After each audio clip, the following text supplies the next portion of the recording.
dead. To take up the mantle was given the handle of Prince of Wales. You don't have to be Welsh to feel Welsh pride.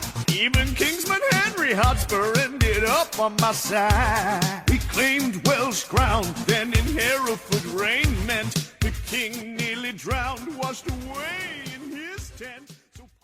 Croeso, welcome to Tales Wales, the podcast that never fails to show you a very cool trick. And I've never done this on the pod before, but I can open a pint or a bottle with anything. So here's a spoon. You really can. Oh, that wasn't even very smooth, was it? You still did it, yeah, but I've seen this young lad do it with all sorts of stuff. I can open it with anything you give me. I'll open a bottle top. Next episode, I'll do a full one in one go, okay? But that was just you wait. How many? Should we do a little pints tally of how many we've had so far? Because we're on episode 4. All we're going to do one night. We're 3 hours and a half in. I think I just said to us, or 2.5 hours. Like that, yeah. No, 2 hours 50. In. 2 hours 50. So nearly 3 hours. Approaching 3 hours, yeah. So I've had 1, 2, 3, 4, 5, 6, 7, 8 real cans, 2 non-alkies. My second non-alky now. Nice. Just trying to temper myself a little bit because I know if I just keep on the beers. Well, I think the first episode we went big. Man. I guzzled on the first episode. That's right. Episode 2, I was pissed. I was really drunk in episode 2. I made so many mistakes. I've done 4 cans the first episode. The second episode, I did 3 cans, and I've done 2 cans, and I've opened this bottle. So I've like 10. Yeah, I've like 10 pints, 10 cans, and then a bottle. But episode 2, I was pissed. Then I brought it back in. Hit you too hard. It did. Hit you too hard. I'm going to treat myself after this non-alky to an alky. Are you on the non-alkies now? Well, at the moment I am. I'm trying to disperse them out a little bit, just Fair because enough, I want to actually and because I'm remember. doing a lot of the talking, I'm drinking a little bit less. Well, they're saying that. Well, this is it. With you quite a talking, lot. with you talking, I'm guzzling, just listening and taking it all in. And I'm just thinking, I got to a point where I was like, oh, I feel a little bit pissed. And I was like, we've got 3 episodes left to go. I was like, I need to I'll deploy the tactical non-alkies. Emma just said, am I banging something? So I'm going to see. I might have to move downstairs in a second, but we'll see.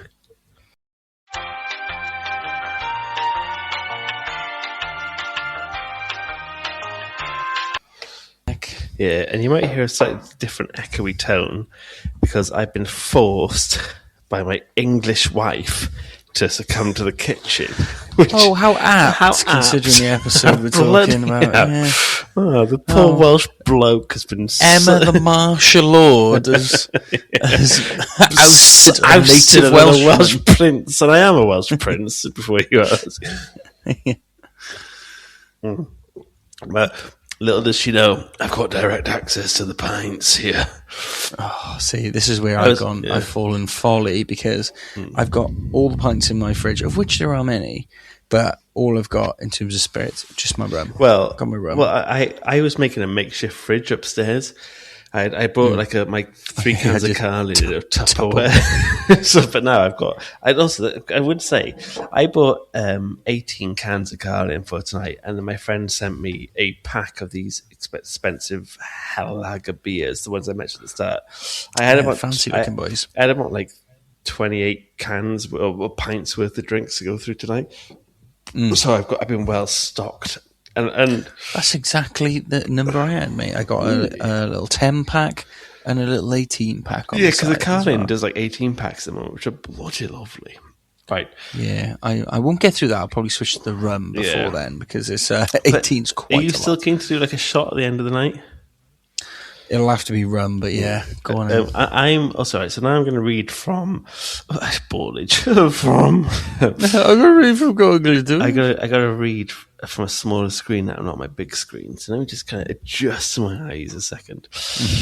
But yes, I'm going to go from part 4. Here we are, and I'm not going to retread too much because I'm assuming you've not jumped in at part 4 because you'd be fucking ill if you had. But part 4, we're in a cool part. I say cool part. Very interesting, and we cover quite a lot of battles, and we cover the big battle of Shrewsbury. Love a battle.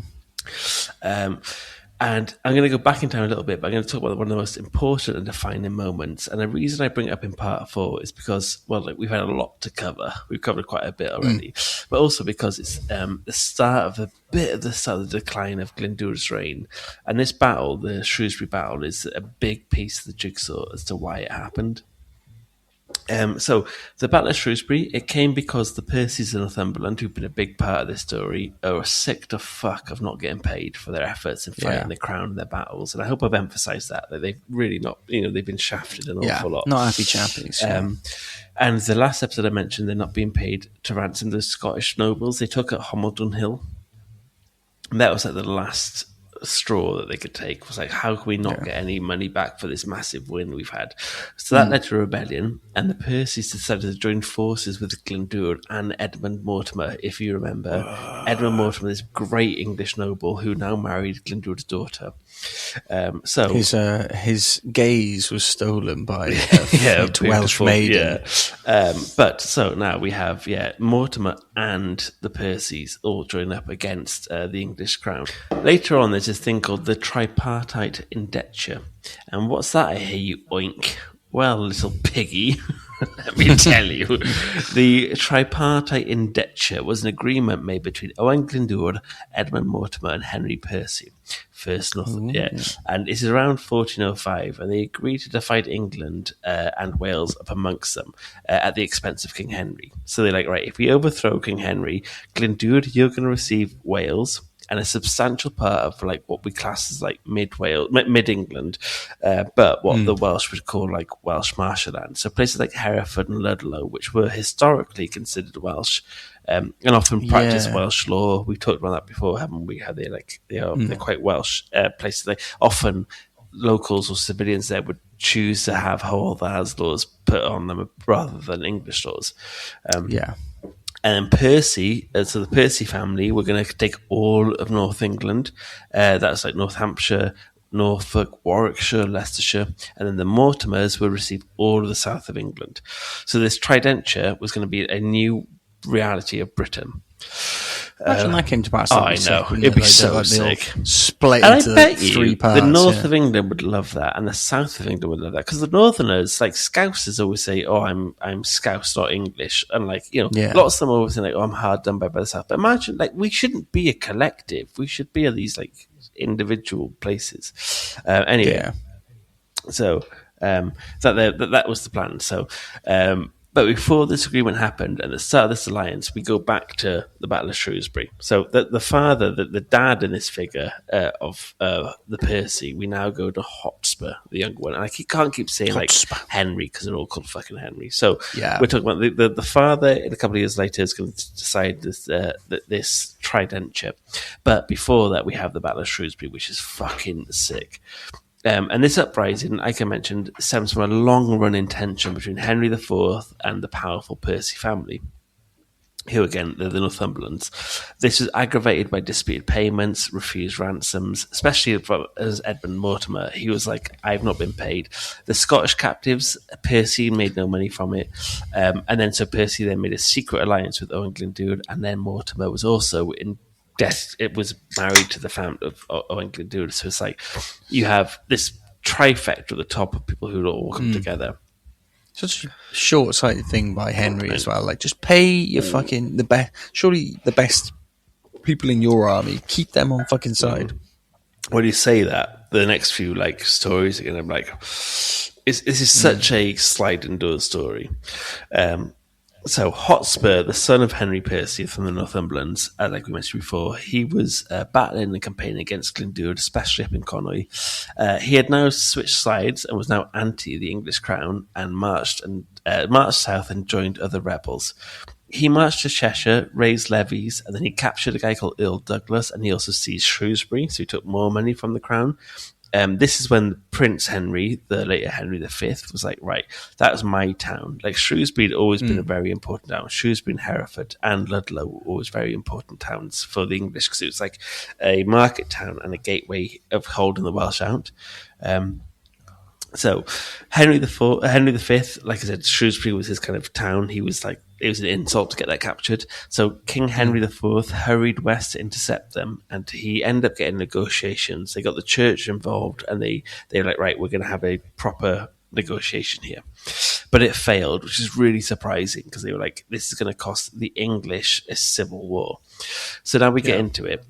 For much of the morning, Saturday the 21st of July, these two forces parleyed. A guy called Thomas Presbury, the Abbot of Shrewsbury, and the Abbot of Hogmund presented the king's terms. Hotspur, who we call, his this young rash guy, he was given, like I said before, he was given this nickname because the Scots would attribute to his war. He was so fast in advance and ready to attack, and he was really bullish. He was like, "Fuck this! I'm gonna fucking knock you out." And he's the kind of you sometimes want on your side, and he's like sometimes making decision, not mincing about too much, just fucking getting. And if you get into a scrap, right? If you think, "Oh fuck, I don't know if I want to hit him," you're gonna lose that fight. If you ever have it in your thought, "Shit, I shouldn't hit him," which I often have in my head, "Oh, I shouldn't hit you," then I'll lose that fight because you've got to be like, "Fucking, back yourself." If you're thinking, "Oh, I won't hit you," if you're against someone who goes, "I'll absolutely hit him," exactly, you're done. You've kind of lost the fight already. Your fight is won before you throw the punch. It's like, fuck it, I'm going to smack you. And Hotspur did that. He declined because he was so pissed off with not being paid any retributions and being he was this amazing warrior. He declined any terms, and the Thomas Percy guy I mentioned, Thomas Percy and Thomas Presbury, who would negotiate him, they came to no agreement, and then Hotspur started being insulting. He was actually insulting the crown. And then negotiations ended, and the two forces decided, fuck it, we're going to war. So, to war, and this is a big, big fucking battle. We have King Henry IV of England facing down his former ally, the fiery and impotent and impatient Henry Percy Hotspur. Between them, so it's not his dad. His dad isn't here for the fight, but Henry Hotspur, the young one, is here for it. And between them, there's roughly 26,000 men. Although, again, sometimes disputed. Sometimes they say 22,000, but 26,000 is the max. So I'm going to go with... It's a lot, anyway. Yeah. And also, they're roughly split equally. So both armies have similar amounts. There are differences. There are a couple of thousands differences, but... overall, pretty similar army. And the vast majority are hardened fighters. So we have veterans on border wars. So we have loads of the English who fought the Scots, loads of the English who fought the Welsh. And now they are fighting each other, which is crazy. They both were soldiers next to each other. Also, Hotspur moved really quickly, like he always says. He gambled everything on speed, and he had hoped and he had planned that Glyndŵr was going to join him there. So the whole plan was Glyndŵr would come join him, and that would have made the differences quite big. But delivery of the messages back then was obviously really slow. And although this is disputed, but they're not too sure, Glyndŵr either received the message too late or he was held up fighting in Carmarthen. So it's one of the two. Or he was delayed due to something more ancient, which I'll talk about in the next episode, which is cool. You'll like it, but it's slightly more out there. But despite this, it would be the perfect time to end the rebellion. So either through victory or clear defeat. Glyndŵr would have loved to have been there, but sadly, he never got to. And it wasn't I'm going to back away. This would have been the perfect time to fucking end it. And it's agreed he wanted to be there. He had battle-hardened Welsh soldiers. He knew what they would do. They'd been fighting for ages. Yeah. Circumstances just prevented him from getting there. And there. had he got there, their forces would have been far greater than Henry's, because like I mentioned, the armies were roughly similar in size. Had Glyndŵr turned up with fucking 10,000 Franco-Welshmen, they would have been there ready. The English would have been fucked, yeah. But Henry IV marched hard, fast, and he forced this battle, and the rebels didn't want to withdraw. They couldn't reinforce, and they were there was no manoeuvring. It was fuck it, we're going for a genuine, brutal, sudden collision.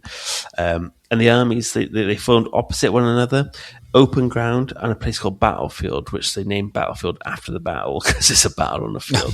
It was a battlefield, yeah. The king commanded roughly 12 to 1,400, Hotspur a little less, 10 to 1,200. So about 2,000 men different between the armies. Both sides were massively built with longbowmen, so they were thick with longbowmen, and then the fighting began. And it's not with like a clash of steel, but it's with a storm.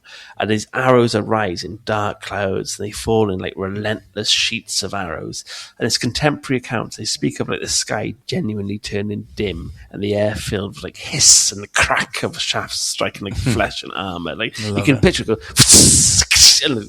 cutting down. If we were better at podcasting, we'd add audio here. But men died where they stood even before they came into contact with the enemy, and in a matter of minutes the field was already dead with thousands of bodies. Hotspur, who, like I said before, actually didn't mention this, but because he was from the north, he had superior archers, mostly from Cheshire. Like I mentioned, he came down to Cheshire, and Cheshire, part of Wales, they already had some of the best Welsh archers. So he had some Welshmen in his ranks, but he had, more importantly, he had Cheshire bowmen. So they were doing quite well. And amid the chaos, the king's son, he was only 16 at the time, Prince Henry, who would go on to be so Prince Hal, who'd gone to be King Henry V of England. But at some point during the battle, he had an arrow hit him in the face, and it went deep into his skull. And this was the kind of wound that I've heard of this, it's really famous. It's like this would have instantly have been a death sentence to nearly anybody else. But it kind of speaks to him. He didn't go off the field. He snapped the arrow with half the arrow still inside him, and he remained on the battlefield bloody and blinded. But he refused to withdraw from battle because he knew it still hung in the balance, and if he fucks off, it's over. The English are done. What does that say to the morale? Yeah. Which is this is why Henry gets his flowers. Pretty hardcore. Yeah. Pretty hardcore. And he later recovered because he got treated by a physician called John Bradmore, who used honey, alcohol, and a specifically designed surgical instrument that went into the skin, and took the arrowhead out without ripping or leaving any fragments behind. But nobody else would have survived that. It's only because he had the best of the best to help him. Yeah. Any normal like peasant or soldier, that's it's death sentence. Dunzo. So let me go back to my notes. So around him, he stayed there, but the fighting intensified because he was kind of blinded, not 100% sure what was going on. And then the arrows stopped, and then we go into brutal hand-to-hand combat. And it's like, oh shit, this is now like... They hadn't done fighting like this in England in a long time, because normally it's them attacking Scotland, or it's an expedition, or this is actually a proper pitched battle, and it's you're fighting over your men. Someone's dead, you're standing over them. It's a lot of what a part of Battle of the Bastards happens is based on, where you're fighting over men who've had so many arrows hit at them. So in Game of Thrones, Battle of the Bastards, it's based on this battle, from how many arrows would that film piling up. Do you remember that when the bodies pile up? It's kind of there. Yeah. And so, sensing the moment, Hotspur, he made his move in classic style. In a bold, desperate gamble, he led a direct charge, jumped on his horse, and went directly at Henry IV himself. And he thought if the king fell, the battle would end instantly. There's another story that he raised his bassinet. The game we play, Kingdom Come. You can raise your helmet, can't you? It raised like your visor. So he raised his visor, and he got just as he raised his visor to wipe his brow and control a bit of his army, he got shot directly in the face with an arrow, and it's at that time. But there's another account which most historians have decided to believe, because they tried to find the skull, they couldn't see the arrow, but they saw something else. But what happened was he saw that this kind of a big moment, and he jumped on his horse, and led a couple of his men directly at it. And he thought, if I kill the king, the battle's ended. And it's either because there were still thousands of men left on the battlefield, and he was like, this is going to take fucking forever, and I'm Hotspur, and I don't take fucking forever. Don't call me Cold Spur. Call me Hotspur. Or he could tell maybe the tide was turning, and he was desperate. But it's hard to tell unless you're there. But they're the two reasons he think maybe why he did it.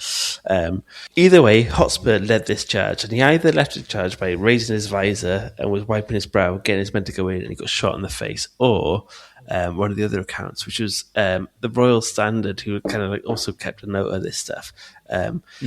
When Hotspur led the charge, he aimed himself at the Royal Standard and thought, if I take this down, the standard bearer, it's going to just spur everybody on. And he killed the standard bearer, Sir Walter Blount. And this is true. Walter was hacked down by Hotspur. And then it turned into pure chaos because Hotspur was behind enemy lines. So Hotspur charged in, jumped off his horse, killed, yeah. and you see this English Royal Standard fall, and all the Northumberlands were like, fuck, he's done it. And because they were all English, they had quite similar coats and similar armour. So when it was the Welsh, you could see they were much poorer armour, so you could kind of figure out who they were. But no one really knew what was going on and what ranks was going on, and things started to get broken. And because they knew the English king was in danger, for a moment it seemed the rebellion had done it. A single decisive stroke had killed this Sir Walter Blount. This royal standard bearer had fallen. The king was pretty much dead. So the noise started to come around saying, he's dead. And then Northumbrian knights, they started hailing. They started going, Henry Percy, king! Henry Percy, king! And then someone else was like, no, Henry the Fourth, king! Henry the Fourth, king! And so the rebels were really confused. And then instead Chinese whispers on the battlefield. Yes, you hear these chants of Henry Percy, king, Henry Percy, king. And then, in retaliation, they go, Henry Percy dead! Henry Percy dead! And because there was an absence of a reply to confirm Henry Percy was alive, they were like, oh shit, because if he was alive, they'd hear him go, Henry Percy, king! Back. No one heard that back because his men were like, oh, fuck it, there he is. He's dead. He's either got an arrow in his head or he's been cut down. Yeah. And then the battle was like, oh, shit. There were still thousands of men left. But like we mentioned, if Glyndŵr dies, the rebellion dies. If the leader's dead, you're done. The head of the snake, isn't it?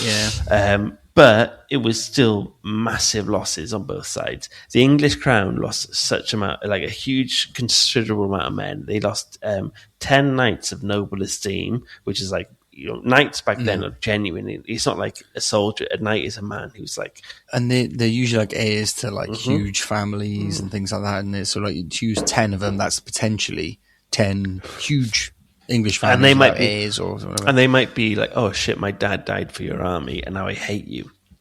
So it's it's like saying the 10 knights. One knight is from Warwickshire, one knight is from Ludlow, one knight is from Chepstow. These places were really important, and they've lost the head of the family.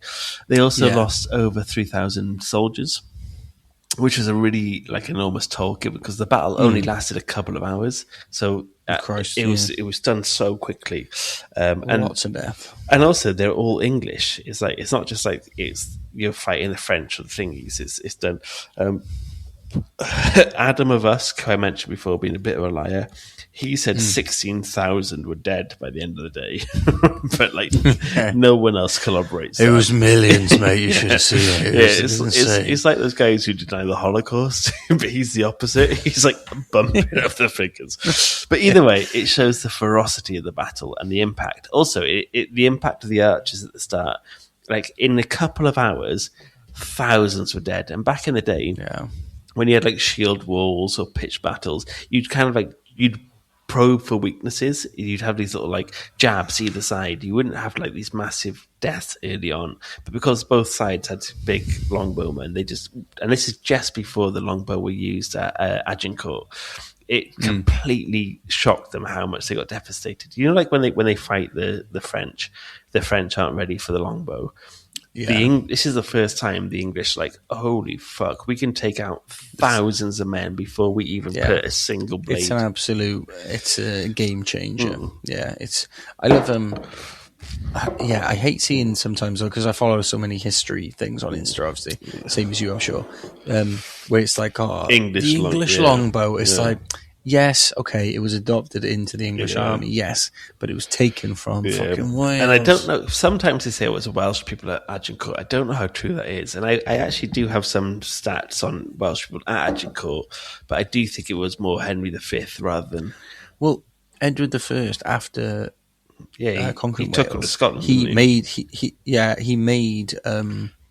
the Welsh longbow be a must. You had to train in it because he realised that the Welsh that trained with it from as soon as they could hold the bow, basically, that was a superior sort of way of doing archery. So, and when he took them to fight Wallace and Robert the Bruce at Falkirk, he decimated them with 10,000 Welsh archers. And that's the reason they beat them. The children wouldn't even work, would they? Yeah. Anyway, yes. So this generally was one of the bloodiest battles that had happened in England in centuries and for centuries to come. Like, no one had seen this amount of devastation. There was thousands dead on both sides within hours. And like I mentioned, it was called Battlefield. They ended up making a church there called Battlefield Church, and they named it Battlefield because it was a fucking battle on a field. Now you can go there and play the game Battlefield on Xbox constantly. Yeah. And they put the church erected on the site of a mass burial because they couldn't bury everyone. They just stuck everyone in this massive dugout pit, and they were like on top of it. They were like, "Oh, it's probably easier if we just bring the church to you." And it was like Henry IV paid for it, which he doesn't normally do, and decided he was like, because I lost so many men here, and so many people feel betrayed or like pissed off. It's a way of bringing the prayers and the masses to one side. You know what I'm thinking? He's just made bank by all that payroll. He doesn't have to. Yeah, exactly. Pay yeah, so he's like, I'll just chuck a. That costs nothing. Yeah, I'll chuck a little church in for you peasants. But because it was tax write off. It was both sides. It was the English on the English. So he was like, if I do this, I'll look like the good person. But also, in the aftermath of this, they secured Henry IV and Fifth as these fucking great warrior kings who quashed the rebellion from the powerful Northumbrians. And the king sent commissioners to punish rebels. Several insurgents were executed or fined. The Percy estates were forfeited to the crown. The king resumed his campaign against Glyndŵr, knowing that Percy's support and Hotspur. So Hotspur's dad was still alive because he didn't make it there. That had weakened. The young Hotspur was initially buried by his maternal cousin in Whitchurch, Shropshire, with honours and stuff. But rumours started to spread that he wasn't dead. So the king was like, fuck it, we're going to disinter when you bring him out of the ground.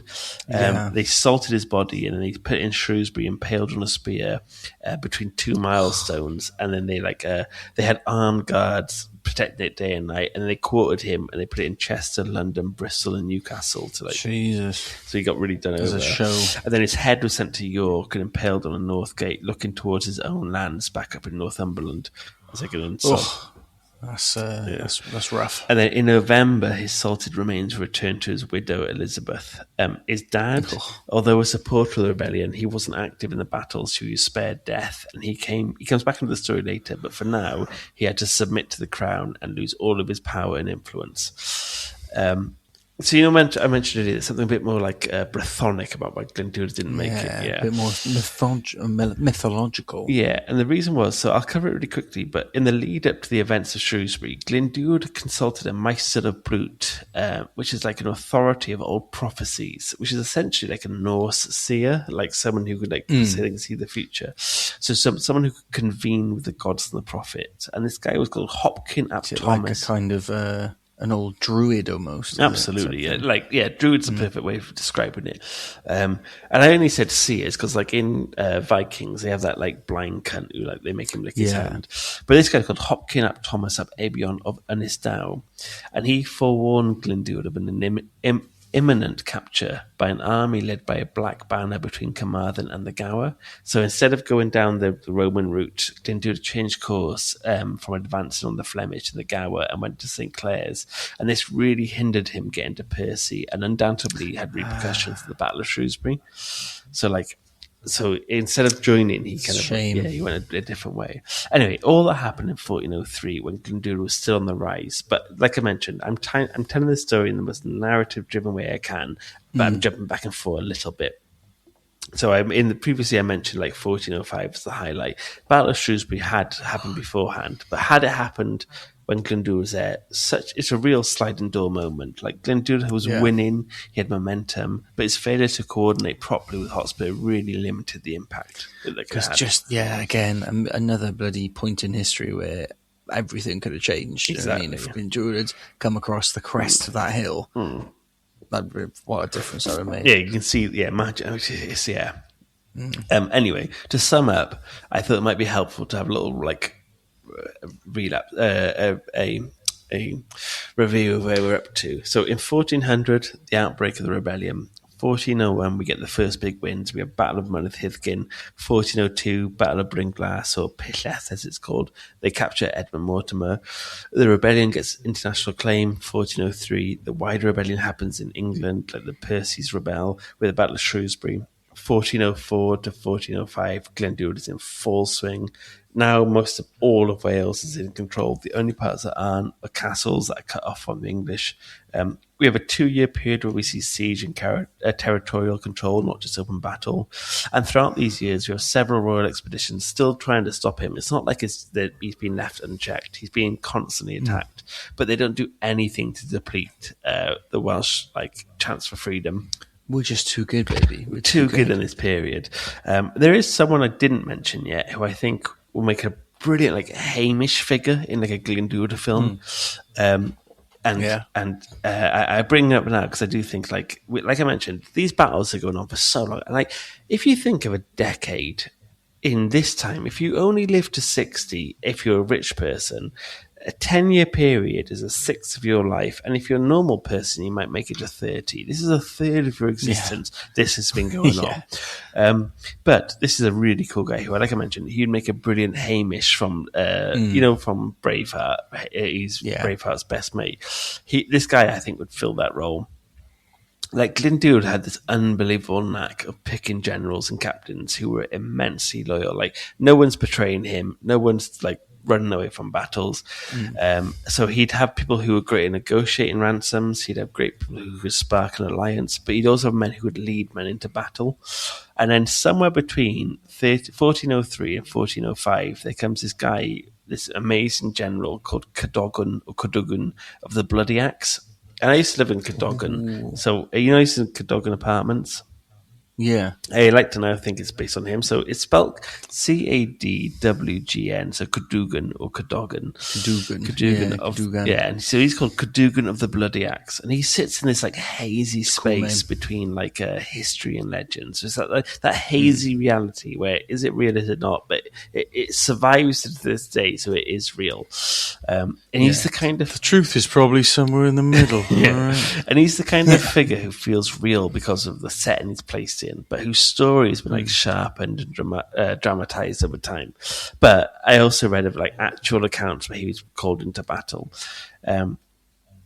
And one of the books I read that was based on historical records rather than information of a cool story. It was an actual story. It's one of those boring ones who just lists who was there. Yeah, proper academia type thing. And they mention him as this fearsome Welsh warrior, famed for fighting with an axe, hence of the Bloody Axe. And people didn't really fight with axes. Most people fought with spears. The majority of people fought with a bow, if you're an archer, or you fought with a spear, because spears were easy to use, easy to train. Were just easy counter to swords as well. Spears. Well, that's the thing. You could knock a sword out someone's hand and stab them. You only needed a fifth of the metal, and you could easily train someone how to use it. You'd have to be a fucking shit hot swordsman to beat someone with a spear. In close combat, knights often had swords, so swords did exist. Axes were used a lot by the Vikings, who were shock fighters, but they weren't big in British culture. But this guy was big for it, and in one of the books, yes, like I mentioned, they noted him for having an axe, hence the Bloody Axe, and he was one of Glyndŵr's most brutal but effective fighters, and he was the sort of man they sent into the thickest part of the fighting when intimidation mattered more than skill. And a story that one of the great stories about him paints him less as a noble commander, but more as a shock fighter, like a berserker, and someone who thrived in close quarter combat. Where longbows defined most of this warfare. It was mostly about how could you put your archers, where could they get them from. Cadogan represented the other side of it, the moment where lines collapse and fighting turns into something far more personal. And in these accounts, his axe becomes almost symbolic. It's a weapon of raw Welsh force, hacking through armor and bone and close quarters. And the bloody part, it's not subtle, it's meant to evoke how effective he was and the fear he did. Yeah. And if you ever came up against him, you're getting that bloody axe in your fucking bones. Yeah. You'll like this part as well, man. So I mentioned before the Battle of Stirling Down, when Glyndŵr couldn't lose, and this is in the Vale of Glamorgan, right? Where I am right now.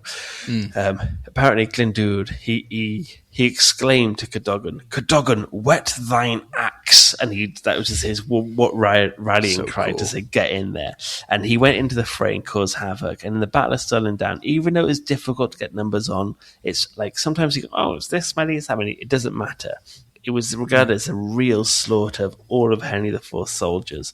And what's really cool, mad, is there's a church by here near Bridgend and Cowbridge, right?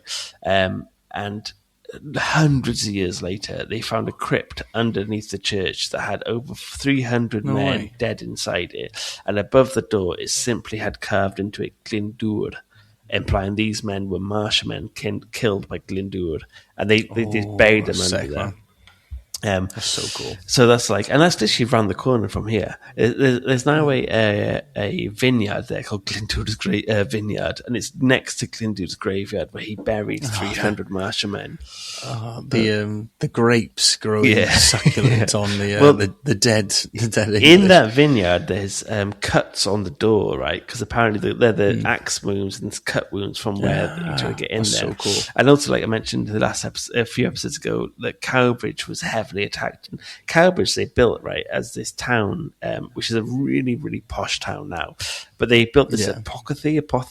Is that the word? Apothecary.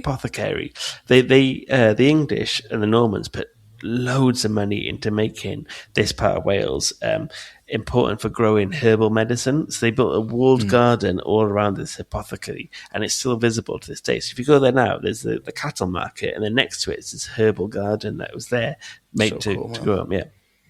Anyway, if it was Kingdom Come Deliverance 2, there'd be an alchemy bench. Absolutely. Nearby, I'm pretty sure. But by the end of 1405, half a decade into the uprising, so much of Wales now had been it's seen so much war. We actually had a lot of troops who were ready for war, but also we're depleted. We've lost so many. Yeah. We're hungry as well.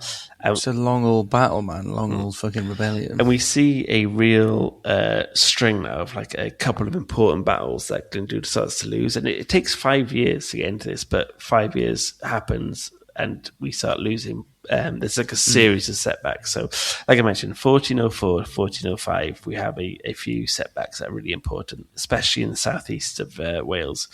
So the first one we look at is a Battle of Campston Hill. It was one of several hard setbacks for the Welsh in southeast, where the English were still consolidating power, proper marshland. And I've broken this part down into quite formulaic, matter-of-fact parts. So it covers date, location, commanders, background of the battle, and the battle itself kind of thing. Yeah, sure. So date, 20 August 1404, traditional date for Welsh chroniclers, some differ, doesn't matter. What happens is it's near Grosmont, Monmouthshire, and it's often called Campstone or Campston Hill. Modern archaeology tentatively dictates it. It's just English-Welsh border. This one we don't know too much about, but it's important. I'll tell you why in a second. So the commanders, we don't know who was in charge of the Welsh, but it was supporters of Glyndŵr, and important supporters of Marshall, supporters of Glyndŵr. English, there's no specific commander named. Maybe a local garrison or martial lord, or potentially a noble guy called Richard Beauchamp. But the background is Glyndŵr's successes in 1404, and the new treaty with France was really putting the pressure on England. So they garrison more people, and they did a counter raid against the Welsh borders. Glyndŵr's forces attempt raids back there, and Campston Hill seems to be like a skirmish or minor battle rather than a massive one. But you'll hear now, so the details are rather slim. But Welsh chronicles imply the Welsh were defeated, with the chronicles saying heavy defeat at Campston Hill. And it unlikely involved a massive party, but the English started they did an ambush on the Welsh, which is quite unheard of. And they assume... the old switcheroo. Yeah, and they assume that not many Welsh survived. It's described as a Welsh loss, likely low English losses, but a substantial amount of Welsh were killed or captured. Numbers unspecified. Again, I'm only saying this because it's really important to remember, a few hundred deaths for England doesn't mean anything, but for Wales, it becomes substantial. It's huge. Yeah. And what's really important here is, even though we don't know any numbers or location, what's important is it's the first time the English start winning, and they start winning well, and they're getting properly reinforced by a royal army rather than expedition. So an expedition, you're going in, you're doing it. This is now, no, we're reinforcing and you're staying there. So, the aftermath of this happens. They lose the quick skirmish. Glyndŵr's forces regroup, and after regrouping, they actually do quite well. They end up getting all their men back together, and they head to to Monmouth, and they have a thing called Battle of Craigadorth in August, and they end up destroying the English and chasing them all the way through the gates of Monmouth town. Nice. So it's like, Campston Hill actually leads to a temporary check, and they go, oh shit, no, actually the English are the better garrison. We still got a bit of pep in our step. Yeah. But then a couple of weeks, so not too long after that, the uprising spread widely across to the Marshlands, and now they're a proper... So they lost the first one, then they came back a little bit, and they think, actually, no, we need to kind of get heavy in here. So Owain sends his son, Griffith ap Owain Glyndŵr, and then a guy called Rhys Gethin, who's a really good Welsh commander. And they head down to Grosmont, which is, again, near Monmouth. And the English have actually Prince Henry, so Henry V, he's ready there commanding a relief troop, and he also brings the Earl of Warwick, Lord Talbot, Sir John Greywood, and Sir William Newport, like proper... Quite the who's who. Yeah. And as a bit of background, Grosmont was like a really prosperous martial town with a castle garrison, and the Welsh, after storming nearby castles, they took over Caerleon, they took over Usk, they attacked Grosmont to continue the uprising, but they weren't quite ready for what was to come. But they also had just lost Campston, so they had that big Campston Hill defeat. They're like, no, we got to get on the, they were like, we got to bounce back like quick. Yeah, so it was like intended to be a raid or attack on English strong points, because the Welsh had been doing so well for like 5 years of constantly just burning, running away, burning. Yeah, and doing it's a shame when that like momentum sort of like runs out a little bit. So they're like, right, let's not lose this. But the English defenders were finally reinforced well. So this royal relief force came. So the Welsh had done what they'd always done, quickly burned, attacked, vicious attacking. And they knew the English weren't getting reinforced, but for once they actually were. And Prince Henry of Monmouth, so Hal, he was leading it. He took from Hereford, he intercepted them. So before the actual battle, the Welsh were besieging or assaulting Grosmont Castle. Hal comes down, and apparently, this is like a big dispute. Apparently, the Welsh had 8,000 people, but no one thinks that's right. And according to Henry's letter, when he sent it back to his dad, he said the king's men turned the tables. He said English archers and men-at-arms attacked the Welsh assailants. The Welsh were routed with heavy losses, 2,000 killed. Henry boasted capturing one Greek chieftain. The actual numbers are disputed. There's a modern historian, there's a few called like Davies and Bro. They suggest a much smaller raiding force, perhaps a few hundred to low thousands of Welsh. He was a massive bro. But apparently, instead of 8,000 died, bro. But they were saying it's probably around maximum 1,000 or 2,000 Welsh. And then the English relief force presumably outnumbered them with like far bigger numbers, but the letters from the Henry said like he intercepted them attacking, and also the Welsh were used to besieging but not getting reinforcements coming from either side, and we're like 5 years in now, so they were besieging Grosmont thinking nothing's going to happen, and then Henry the Prince comes in with a whole cavalry and they kill nearly all of the forces. You might not have pegged that to happen, would you? No. Like the numbers wouldn't be on your side thinking that. So even though the casualty roll's absent, they all agree it was a massive Welsh loss, and either 1,000 Welsh people killed or the entire army killed. And English loss is minimal because Henry turned up on his horse and fucking routed them. But it was a big defeat, and it was kind of emphasising the Glyndŵr couldn't break the martial lands of like Newport or like that part of Usk, and they're just so like massively overfunded, and like the resources and the means at their disposal is just so incredibly outweighs like the Welsh army. And they were so overstretched, the Welsh. They but Glyndŵr knew how important it was, so he sent his son and his best soldiers down there to try their best to kind of push further into it. But the loss here sets the stage for more defeats to come. So it just shows that the southeast of Wales was just impossible for the Welsh to hold on to against well-organised royal armies. Hard to get that foothold out after so many years. So even though Grosmont wasn't like a drawn-out pitched battle, it was a decisive engagement which shattered a Welsh force because they had heavy horses. And in the south of Wales, we do have flatter lands where a heavy horse can just run you over. And although it didn't end the rebellion, at all. It did mark one of the first major Welsh tactical victories where they could like outmaneuver the Welsh, because the Welsh were used to garrisoning and sieging and like starving and like burning places. That sort of turning point with the momentum is like sort of slowing down and just turning back the other way then, where the Welsh start losing a bit. And now we talk about one of the worst losses we ever had. It's called the Battle of Pwllmelyn. So weeks later, Glyndŵr's forces suffered an even heavier defeat at Pwllmelyn near Usk Castle. This engagement is often called the Battle of Usk in medieval sources, but modern day people call it the Battle of Pwllmelyn. And it took place around May 1405.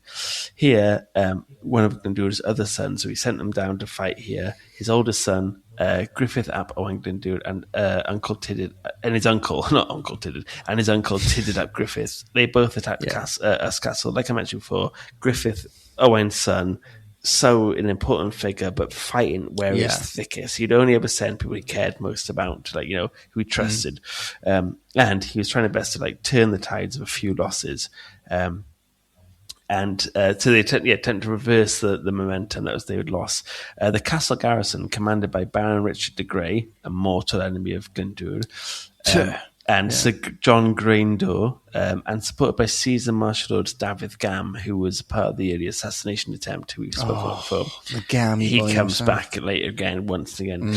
But the Welsh were like attacking them, not quite sure of how big the army was, but they end up getting repulsed by the English, and many suspect that Dafydd Gam was pivotal in this victory because he had spies in the Welsh camp, because he was a Welshman, and he knew the terrain so well. So when the English were coming over, he helped them get their weights, and he also helped their escape routes. So he knew what way the Welsh were going to escape, and if it overwhelmed the English, they could escape a different way.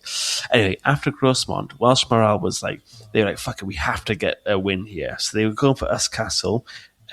Usk had a really strong garrison with Greys, but historians, they see this as like a part where Glyndŵr didn't quite realise, he didn't have quite control over all of Wales. So he knew mid, north, most of west, and most of south. But this part of like, you know, the real marshland, he still didn't quite understand how much they reinforced. So the battle begins. The Welsh forces, they was around like 1,500, but they were led by really good commanders. So like they were by that you deduce they had good soldiers around them, so established warriors. And they assault Usk Castle, but it holds out. And Usk Castle are like, okay, fine. The Welsh are like, right, we're not going to take it tonight. Let's withdraw to Monkswood, assuming the English are going to stay safe behind their walls because no one charges out. The last time Lord Grey did this, they got fucked and they lost completely. I was about to say, he got absolutely dicked. Yeah. This time it wasn't the case. The English were prepared for that, and they actually had a whole cavalry unit waiting within the castle. Whilst the Welsh were going back to the woods, the English sallied the horses with Grey, Oldcastle, Gammy, all in pursuit with all of their men. And as the Welsh were going up a hill, a mynydd called Mynydd Pwllmelyn, so Mountain of Pwllmelyn, and the pool, the yellow pool, the English catch up, and the Adam of Usk notes the English slaughtered the entire Welsh by fire and sword, crushing them without ceasing, and seized Griffin, so the son, and killed Tydyd, the uncle, in the battle. Things you hate to hear. Oh, I know. And in terms of the size of the armies, they were roughly similar, but the English had cavalry, which changed the battle completely. And because the Welsh were retreating, and they were like, all right, guys, we're not taking the castle tonight. Let's go back to the safety of the forest. Then we'll go again tomorrow. Yeah. They had no battle lines. There was no one set up, and they were mowed down. And to emphasize the amount, how many Welsh died, 300 were captured and all beheaded. So if that's how many were captured, you can just imagine how many were actually killed in battle. And also, so many of them were hardened soldiers who knew battle. You said they were all like essentially veterans, so they're not. They're no pushovers. Yeah, and Tydyd ap Griffith, who was Glyndŵr's younger brother, he was killed. Other notable rebels was like a Welsh ministry, so like the Abbot of Llantarnam, who fought along the Welsh and was like a religious figure who rallied the Welsh. He was a abbot who got killed there. Griffith Glyndŵr was captured and he ended up dying in captivity. But the English losses were so light. So the aftermath of this... We lost a lot of good boys that day. A lot of good boys that day. The defeat shattered Welsh momentum in Gwent. And after that, not too long after, Glamorgan surrendered to the king. And Griffith's capture removed all the key leaders. Like, because Griffith was taken away, he died in the tower. Glyndŵr's forces scarcely attempted any large-scale raid into Monmouth ever again. And it's Glyndŵr's worst defeat in battle.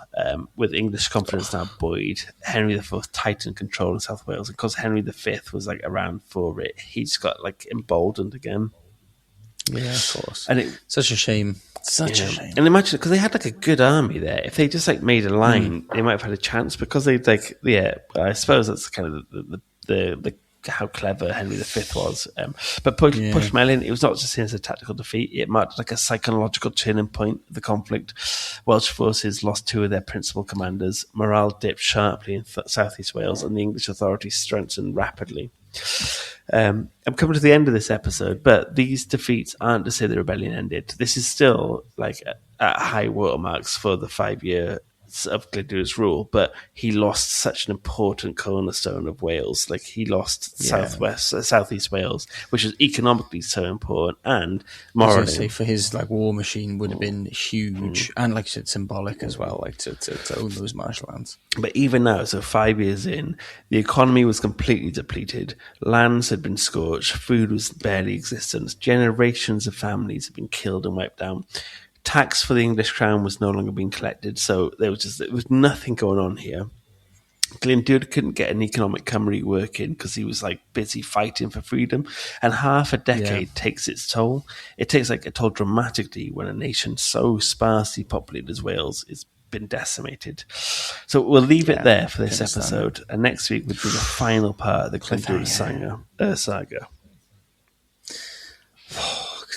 Pram Pimp, part 5 coming up next, guys.